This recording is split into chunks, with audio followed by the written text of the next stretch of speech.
nous sommes habitués à représenter les fonctions de R dans R. À chaque x compris dans l'ensemble de définition, on va tracer le point de coordonnées x, f de x. Et comme on trace tous les points ici qui ont une abscisse, par exemple, comprise entre A et B, on va obtenir une courbe qui se trouve au-dessus du segment AB. Ça, c'est pour une fonction de R dans R. Mais comment faire pour représenter une fonction de R2 dans R? Pour représenter une fonction de R2 dans R, eh bien, on va se placer dans l'espace à 3 dimensions. Et à chaque point xy du plan OXY, on va associer le point xy phi de xy. Et cela va donner une courbe ou bien une surface dans R3? Cela va donner une surface. À chaque point du plan OIJ, on a un point du plan, on va associer un point au-dessus,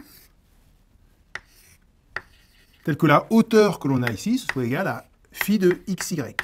Où x, c'est l'abscisse de ce point-là, et y, c'est l'ordonnée. Et donc, pour chaque point du plan, on va avoir un point au-dessus, et donc finalement, on va obtenir une surface ici.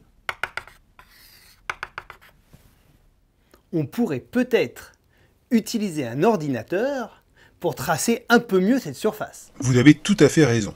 Et d'ailleurs, il est bon de s'entraîner à utiliser GeoGebra calculatrice 3D pour visionner dans l'espace des graphes de fonctions de deux variables. Ici, par exemple, le graphe de la fonction phi de xy égale x2 plus y2. Donc, en rose, on peut voir l'ensemble des points d'abscisse x, l'axe rouge, d'ordonnée y, l'axe vert, et de cote phi de xy, l'axe bleu. Mais alors, on peut par exemple couper cette surface par un plan, le plan d'équation x égale 1, ici, et on obtient à ce moment-là une courbe de l'espace,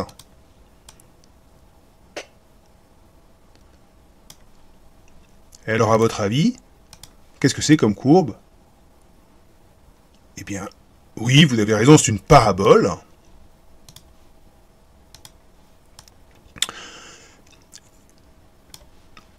On peut aussi couper par un plan horizontal. Alors, à ce moment-là, notre intersection, c'est un cercle.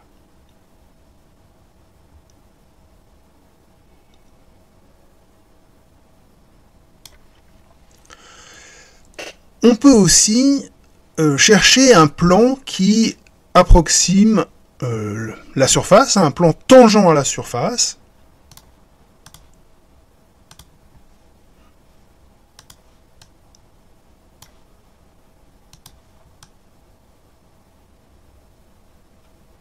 Vous pouvez voir, hein, on vient se coller à la surface. Voici une autre surface, un petit peu plus compliquée, hein. Vous voyez, à l'intérieur, on a comme un espèce de dôme qui va descendre, on descend jusqu'au plan OXY, hein, et ensuite la surface, elle remonte, et elle remonte plus haut que le dôme intérieur. Alors là encore, on peut chercher l'intersection avec un plan. Alors, voilà un plan horizontal, hein, j'ai pris un plan horizontal, et je regarde l'intersection de ce plan horizontal avec ma surface. Et donc, vous voyez ici, par exemple, je vais obtenir un cercle. Voilà. Si je descends un petit peu mon plan, je vais me mettre à croiser aussi la surface qui est à l'intérieur, l'espèce de dôme qui est à l'intérieur, et du coup, j'obtiens deux cercles, l'intersection de ma surface avec le plan horizontal qui est tracé, ça donne deux cercles concentriques. Alors ce qui est très intéressant aussi, vous voyez, ces cercles, ils appartiennent et à la surface et au plan vert qui apparaît à l'écran. Mais ce qui est aussi intéressant, c'est de représenter la projection de ces plans sur l'axe OXY. Alors, c'est ce que l'on appelle les courbes de niveau. C'est-à-dire c'est l'ensemble des xy pour lequel phi de xy prend une valeur constante. Et donc évidemment ici, lorsque je bouge mon point, ça va bouger, lorsque je bouge mon plan horizontal, ça va bouger les cercles. Vous voyez qu'en descendant, il y a un moment, lorsque je vais arriver en bas, eh bien tous les cercles ne vont former plus qu'un seul cercle. Hein.